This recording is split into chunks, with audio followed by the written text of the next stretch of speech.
Hello, have you been seeing this screen in ChatGPT right here? Let me show you. This one here, you see how it's just your chat history will show up even though you have tons of chat history? Well, in this video, I'm going to show you how to fix that and get your darn chat history back.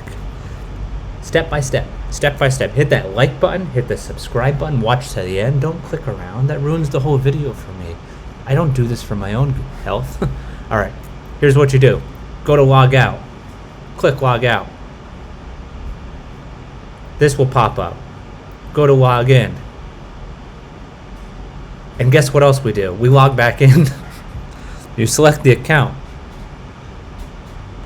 I'm sorry, I clickbaited you all the way through this. Don't hit that like button. Hit the like button. Hit the subscribe button. I'm trying to get to 1,000 subs here. Come on, guys. I just fixed this problem. You might have had it for a few days, but this is how you get your chat conversation, your chat history back with ChatGPT. Thanks for watching. Bye bye.